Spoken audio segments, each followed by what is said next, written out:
അസ്സലാമലൈക്കും. എന്താ ചങ്ങായിമാരെ, നിങ്ങൾക്ക് സലാം മറക്കാനൊന്നും അറിയില്ലേ?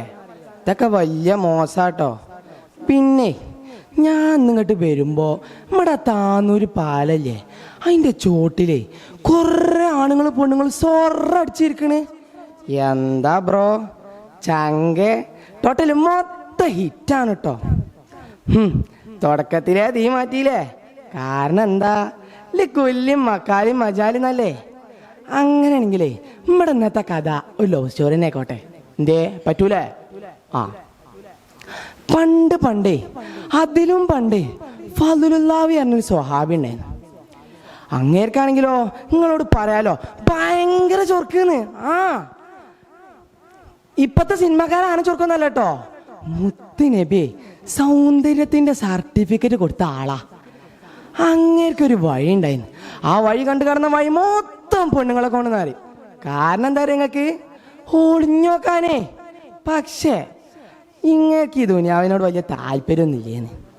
അങ്ങനെ ഇരിക്കുകയാണ് മദീനത്തൊരു സമ്പന്ന കുടുംബത്തിൽപ്പെട്ട ഒരു മോളുണ്ടായിരുന്നു. എന്തേന്ന് പോളെ പേര്? ലൈല. ഇവക്കാണെങ്കിലോ എടങ്ങേറ് പിടിച്ച ചോർക്കും. നൂറുകണക്കിന് ആൾക്കാർ ഒരുപാട് മഹറോണ്ടോളെ കെട്ടാൻ വന്നു. പക്ഷെ ഇബക്ക് ബലൊന്നും പിടിച്ചിനില്ലാന്നേ. കാരണം എന്താ നിങ്ങൾക്ക്, ഓളം മാനസകൊട്ടാരത്തിലേ ഒരു മൊഞ്ചണ്ടായിരുന്നു. ആരാ നിങ്ങൾക്ക്? ഇവിടെ ഫളിലെന്നെ. ഞാൻ ഇത് കേട്ടിട്ട് കുറച്ചൊന്ന് ചിരിച്ചിക്കട്. നിങ്ങൾക്ക് ചൊറിയാനുണ്ടാ? ഇപ്പൊ എങ്ങനെ ചൊറിയാനാ? അതിന് വല്ല തിരിഞ്ഞിട്ട് വേണ്ടേ? എന്നാ പിന്നെ നിങ്ങൾ ഇക്കട്ട് ചൊറിയാ അധികം ശ്രദ്ധിക്ക്. ഓള് ഫളുലൂനെ കുറേ വശീകരിച്ച് കുറേ മുതലുണ്ടായിട്ട് എന്താ കുടുങ്ങണ്ടേ ഈ ബാസീന്. അപ്പയാണ് ഒരു അജ്ലിസ്റ്റ് അമീർ സൽമാൻ. ഇത് നമ്മുടെ ഫളുലൂന്റെ പേരും. ഇതാ ബലാലിന്റെ പണി തന്നെയാണ്. ഓളൊപ്പിച്ചൊരു ചീറ്റിങ്ങേ. ഏതായാലും സഫർ തുടങ്ങി. ആദ്യ സ്ഥലത്ത് തന്നെ തമ്പടിച്ച്. ഫളുലൂന്റെ തമ്പിന്റെ തൊട്ടപ്പുറത്ത് തന്നെയാണ് ഓളുടെയും തമ്പ്. അന്നത്തെ രാത്രി ഫളുലൂന്റെ തമ്പക്ക് ഓളൊരു വരവുണ്ട് വരുന്നുണ്ട്. ആരാന്ന്? ഞാനാ, നിങ്ങളുടെ സ്വന്തം ലൈല. ഇച്ചങ്ങളെ പേരുത്ത ഇഷ്ടാണ്. ചെന്ന് പേക്കടി അവിടുന്ന്. ഫളുലുല്ലാഹി ഇതുണ്ട് പറഞ്ഞതും നിങ്ങൾക്കിട്ട് കാണിയാ നല്ലൊരു പണി തരാമെന്ന് പറഞ്ഞിട്ട് ഓളെ ഇറങ്ങിയിട്ട് പോയി.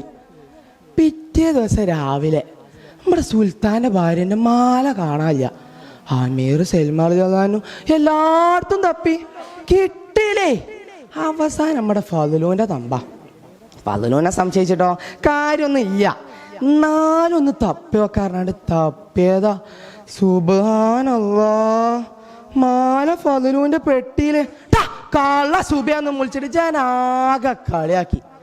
അന്നത്തെ രാത്രി തന്നെ നമ്മുടെ ലൈലാന്റെ തമ്പുന്നൊരു നിലവിളി, ഓടി വരി. എല്ലാരും ഓടിച്ചു നോക്കുമ്പോ ദാ നമ്മുടെ ലൈല വിവസ്ത്രയായിട്ട് കിടക്കണു. തൊട്ടപ്പുറത്ത് നമ്മുടെ ഫളുലും. കള്ള സുബിയേ അമ്പട പടപട, ഇച്ചാള് തിരക്കേടില്ലല്ലോ ഒന്നും പറഞ്ഞിട്ട് ഓൻ അങ്ങനെ കളിയാക്കി. അന്നത്തെ ഭരണാധികാരി ആരാ നിങ്ങൾക്ക്? ഉമർ റളിയല്ലാഹു. പക്ഷേ ഈ കാര്യം ചോദിച്ചാനോ അലി റളിയല്ലാഹുവിന്റെ കോട്ടുകാണ് പോയി. അലി റളിയല്ലാഹു ആദ്യ ചോദ്യം ചോദിച്ചു, ലൈല ഈ പറഞ്ഞൊക്കെ സത്യമാണോ? അതെ. ഫളുലോ ഈ പറഞ്ഞൊക്കെ സത്യമാണോ? ഇച്ചൊന്നും അറിയില്ല. പിന്നെ എങ്ങനെ ലൈലാന്റെ തമ്പക്കെത്തി?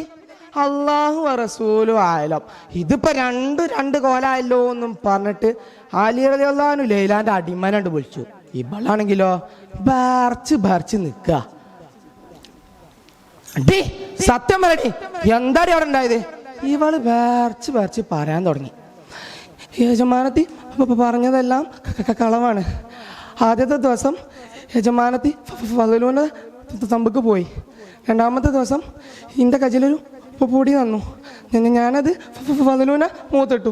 ഇത്ര ആരേ ഉള്ളൂ, ഇന്നൊന്നും ചെയ്യല്ലേന്ന്. സംഗതി ആകെ കുട്ടിച്ചോറായി. ലൈലാക്ക് നാണം കടഞ്ഞു വല്ലതും വേണോ? കാര്യം തിരിച്ചറിഞ്ഞ ആൾക്കാരൊക്കെ എന്ത് ചെയ്തു? ഫളുലൂന്റെ ഒപ്പം നിന്നു. അതാണ് പറയണ ചെങ്ങായിമാരെ, സത്യങ്ങൾ കൈവിടാൻ പാടില്ല.